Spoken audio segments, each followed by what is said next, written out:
short time ago, the United States military began major combat operations in Iran.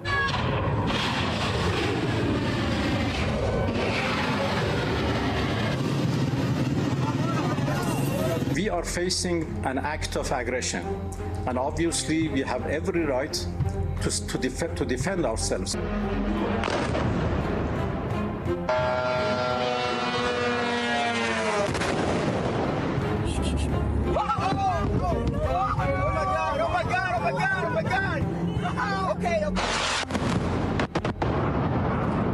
We've been hit. We've been hit.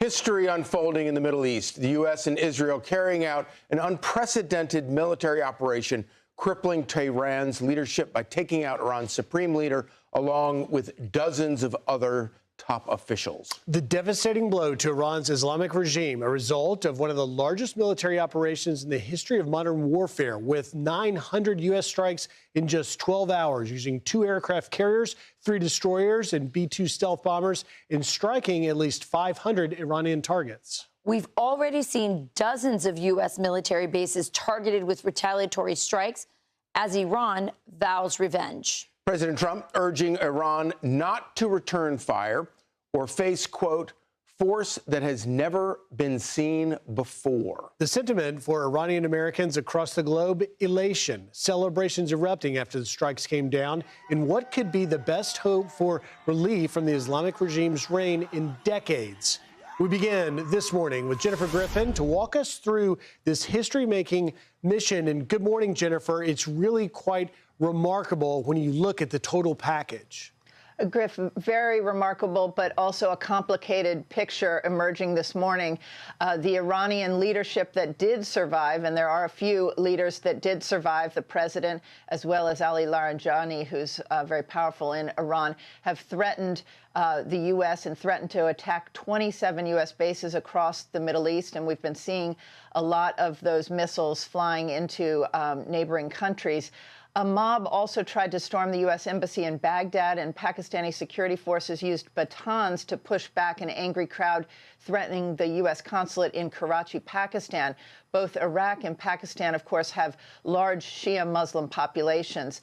And British Defense Secretary John Healey said 2 missiles had been fired towards Cyprus, where the British Army has service members stationed. In Tehran, following the announcement of the Supreme Leader Ayatollah Khamenei, there were spontaneous outbursts of celebration on the one hand, but also some crowds chanting today in downtown Tehran, "Death to America." Not clear if these were spontaneous or organized protests, but you can assume that the remnants of the regime and the IRGC will want to present a united front, suggesting that the regime will survive.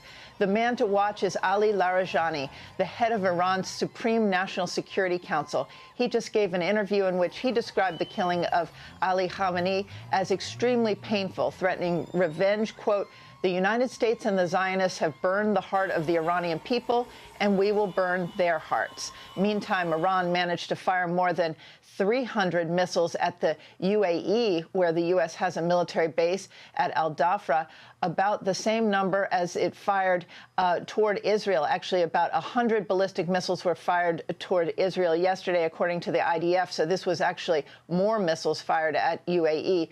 Iran has expanded its response, even firing missiles at Oman, which tried to negotiate that last-minute nuclear deal and avoid war. Qatar received about 65 Iranian missiles since yesterday, and Bahrain approximately 35. And explosions have been heard in eastern Riyadh, Saudi Arabia, today. Israel, meantime, has increased its airstrikes and says it will now target Iran's nuclear facilities, and just moments ago hit the headquarters of the IRGC and barracks in Tehran. That is where the massacre of last month's Iranian protesters was organized and carried out. Smoke has been seen rising from near Iran's state broadcasting facility in Tehran. And in terms of the U.S. operation yesterday, the U.S. military, we learned, carried out 900 strikes in 12 hours. 10 to 15 senior leaders of the Iranian government and military were killed in that Israeli strike on Ali Khamenei's compound. Multiple sources tell me that the start of the operation, the joint operation, had to be moved up based on intelligence and this target of opportunity, a meeting at Khamenei's compound. Quote, there was a deliberate decision to accelerate the timeline. That is why the U.S. and Israel took the unusual decision to strike during the daytime to achieve the element of surprise and to target this meeting. Normally, the U.S. military would not launch an operation like this during the day. The meeting accelerated the timeline, I'm told. This was a massive, wildly bold daytime attack, a senior U.S. defense official told me. It caught the senior leadership off guard and on a Saturday morning during Ramadan and on Shabbat in the daytime. We hit the senior leaders right out of the gate, I was told. But some survived, including, as I mentioned, Ali Larijani, the man to watch, and Iran's president, who issued a statement just moments ago. Griff?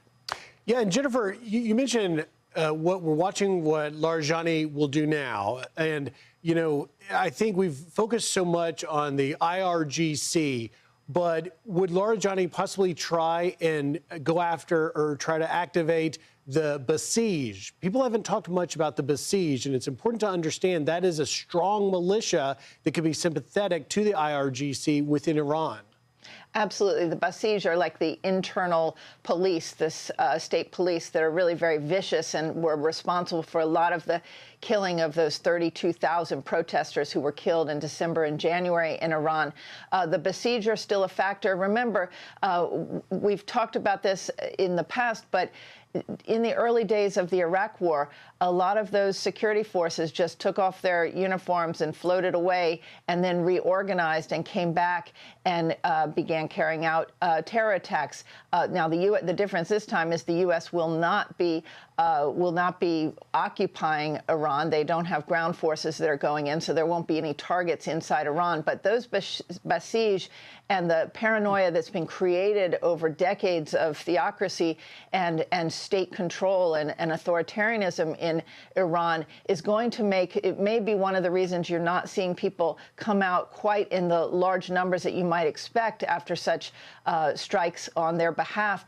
But I think people are scared, and they have a right to be scared. That they were slaughtered in the last 2 months. So what you're also likely to see, Griff, is the IRGC launch through proxies, through sleeper cells around the world, targets of opportunity. They tend to fight asymmetrically with terror attacks, and that is what I would expect to see, assassinations, terror attacks, but it won't happen immediately. It'll be when we let down our guard, and I think the strategy right now, from what I am observing, is that Iran is firing missiles at all of the states surrounding in the region, all of the states that host U.S. military bases, trying to create so much chaos that there's maybe pressure at the UN or elsewhere calling for a stop to the war. And if they think they can just survive these initial strikes and then regroup, that is their strategy at this point. But I'm not sure it's going to work, because it's really mobilized all those strikes on UAE, Qatar, Saudi Arabia has just mobilized those nations to prepare to engage Iran at this time. Jennifer, there's been a lot of people commenting at the level of intel that the U.S. and especially Israel had prior to this attack, that it's really been impressive. So they've taken out this leadership. You talk about the leaders that are left behind. Based on the intel that they have, I mean, do they think that this B team, or I don't know, maybe this is the C team that's left behind, do they have the ability, the authority, the capacity to do what the A team could do? I'm just curious if that was taken into account. Like, why weren't they also taken out? And then also the special security forces that you and Griff were talking about. Well, I think, first of all, Ali Larijani would be part of the A-team. So some of the A-team did survive. And that is what's dangerous in these kind of strikes. We've seen with Hezbollah and elsewhere that there are usually follow-on strikes, and usually the person who moves up in the rankings, they then have the bullseye on their back. Obviously, the U.S. and Israel have excellent intelligence. This could not have been carried out without human intelligence on the ground. They've been mapping these sites that they targeted for months, if not years. But in terms of the human intelligence that would have led to knowing that a meeting was taking place of 10 to 15 top leaders, I mean, you can't underestimate the impact, and also the impact of killing Ali Khamenei, who is the spiritual leader. That was, literally, as Ali Larijani said, a knife in the heart of those who followed him. So this was a very significant strike. It is not over, and there are still remaining leaders, and certainly they're going to be very careful about how they move around. But as soon as the U.S. and Israel can suppress the air defense systems, and they're in the process of doing that, they're going to have a lot easier time than flying their air forces over Iranian territory, and then it becomes a lot harder for those leaders to hide. But that is still a few days off, I'm told. And in terms of the besieged, in terms of the IRGC, I mean, you're talking thousands of people who are in, if not 150,000, people who are in those security forces and who are believers, true believers, and who are willing to die, and suicide bombers and whatever have you. That is very hard to target. You can target their headquarters, you can target their leadership, but this is complicated. And remember, there are a lot of allies in Iraq. Iraq has a lot of Shia militias. We just heard that some of them have fired some missiles at some of the neighboring states as well, and they also are firing at a U.S. base in Erbil right now. So this is very complicated. There are Shia Muslims around the world there are many who will celebrate the end, if this in fact is the end of the theocracy in Iran. Many of those people who went into exile, the dissidents who left after the Shah's regime fell, but there are also many who supported that regime and believe that this was a strike on Shia Islam. Jennifer Griffin, great reporting last 24 hours especially. Thank you. Indeed. Thank you. Okay, now to Chief Foreign Correspondent Trey Yingst, live in Tel Aviv. Good morning, Trey. What is going on there now? Yeah, hey guys, good morning. Throughout the morning, we've heard air raid sirens sounding across Israel's second largest city. The Iranians still trying to respond. In the distance, you can still hear some of those car alarms going off after those incoming missiles were intercepted overhead. We are getting some new video from the Israelis, who launched a fresh round of strikes into the heart of Tehran this morning, going after a very specific building. Exclusively, an Israeli intelligence official tells Fox News that the building you see blown up here in the Iranian capital was used by the IRGC as a command center during the demonstrations earlier this year, as a place to order the crackdown against protesters. This official says that the specific location was used to command the massacring of protesters. Again, though, the Iranians have been responding over the past 24 hours. Overnight, we arrived at a scene of a direct missile impact here in Tel Aviv. A building was completely destroyed, and for blocks there was damage just due to the blast radius from this explosion. One woman was killed in that building. Another woman nearby died running to a shelter. And when you step back here and you look at the amount of air defense that's being used to shoot down these missiles, it's not easy for the Israelis, but so far they have been quite successful. We do know Ali Larijani, the Supreme National Security Council leader in Iran, is threatening to renew strikes on Israel and regional countries, saying that Iran fired missiles at the United States and Israel yesterday, and today we will hit them with a force they have never experienced before. Well, President Trump is hearing those threats directly and warning the Iranian regime to stand down. The president posting to True Social overnight, saying Iran just stated that they are going to hit very hard today, harder than they have ever been hit before. They better not do that, however, because if they do, we will hit them with a force that has never been seen before. The region waiting to see what comes next. The exchange of fire continues here on the ground, and the majority of the Israeli population, 10 million people, spending most of the day in bomb shelters. Guys? Trey, obviously nobody has covered this more closely than on the ground than you have. Is there anything, what, if anything, have you been surprised by in terms of the response, not necessarily by Iran, but by Iran's allies and proxies? Well, the Iranians are directly targeting not just Israeli civilian population centers, but also Gulf countries. There is significant damage in Qatar, in the UAE, in Bahrain, Kuwait. And it shows that the Iranians, as Jennifer put it yesterday, really miscalculated their response, because now they are drawing in regional countries that maybe before were hesitant to allow the United States to use their airspace or even possibly directly participate in the strikes against Iran. And so there's a lot of questions on the table about whether or not these countries will get more directly involved. The Emiratis today were warning that they will not tolerate these missile barrages against their countries, and civilians are being injured in these Gulf countries, allies of the United States. And so that is certainly surprising. But when we look at these threats from the Iranian regime, it's almost as if they are not taking President Trump seriously. And we know that the Americans and the Israelis were working together to meticulously plan this operation that started with a series of airstrikes against Iran, decapitating the Iranian leadership.